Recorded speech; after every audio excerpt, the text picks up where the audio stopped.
કચ્છ યુનિવર્સિટીના વિદ્યાર્થીઓ કૌશિકી બેનર્જી અને જય જોશીએ એનાલિટિકલ કેમેસ્ટ્રીમાં અભ્યાસ દરમિયાન ઘઉંની ગુણવત્તા માટે રેપિડ ટેસ્ટ પદ્ધતિ વિકસાવી છે।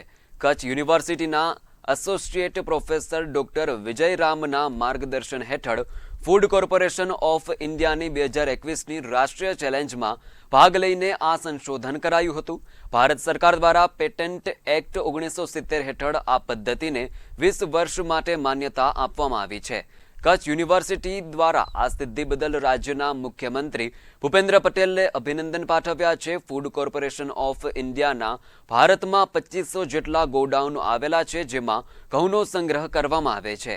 આ સંગ્રહિત ગોડાઉનમાં રાખેલા ઘઉંનો જથ્થો ગુણવત્તાયુક્ત છે કે નહીં તે જાણવા માટે આ રેપિડ ટેસ્ટ પદ્ધતિ ખૂબ જ ઉપયોગી બનશે।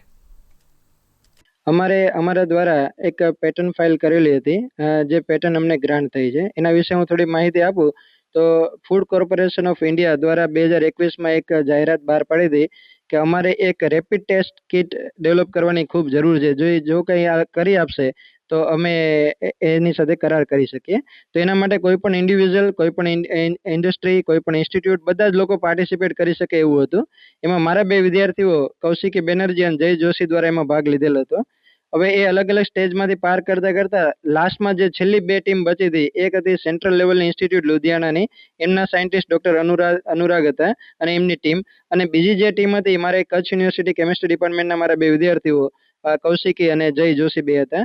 એ લોકોને દિલ્હી બોલાવવામાં આવેલા હતા અને એમના એક્સપર્ટની સામે અલગ અલગ સેમ્પલ એમને મળેલા હતા। એ સેમ્પલનું એનાલિસિસ કરી અને એમને બતાવવાનું હતું કે આ મેથડ કેટલી ઉપયોગી છે। ખૂબ સારી મેથડ હોવાથી અને કોસ્ટ ઇફેક્ટિવ મેથડ હોવાથી અને ફૂડ કોર્પોરેશન ઓફ ઇન્ડિયાના 2500 જેટલા ગોડાઉનમાં મેથડ એપ્લાય થઈ શકે એમ હોવાથી એ લોકોએ એવું કીધું હતું, તમારી પાસે જો આની પેટન્ટ હોય અને તમારી પાસે રાઇટ્સ હોય તો એ પેટન્ટ અમે પરચેસ કરી શકીએ, અમે એનો ઉપયોગ કરી શકીએ અને તમને એની રોયલ્ટી મળે।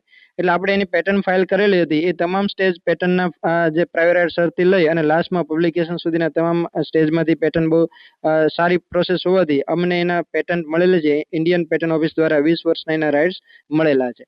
એટલે આ બાબતનું મુખ્યમંત્રી ઓફિસમાં માહિતી મળતા એ લોકોએ અમારી પાસેથી આની ડિટેલ માંગેલી હતી અને આપણે જોઈએ છે કે અત્યારે જે યુદ્ધનો સમય છે એમાં ઇન્ડિયામાં રહેલા ગોડાઉનમાં રહેલા જે અનાજ છે એ બરોબર છે કે નહીં, લોકોને આપવા લાયક છે કે નહીં, એમાં આવી મેથડ ખૂબ જરૂરી રહેશે। એટલે અમારી મેથડથી રેપિડલી આપણે એટલે ફાસ્ટ એનાલિસિસથી કહી શકીએ કે હવે આની અંદર ગ્લુટેન કન્ટેન્ટ કેટલું છે, 20 ppmથી નીચે છે કે ઉપર છે, અને લોકોને આપવા લાયક છે કે નહીં, અને જો એમાં ફૂડ પોઈઝનિંગના કોઈ ચાન્સીસ છે કે નહીં, આ બધા જ એનાલિસિસ અમારા દ્વારા ડેવલપ કરેલી મેથડથી થઈ શકે।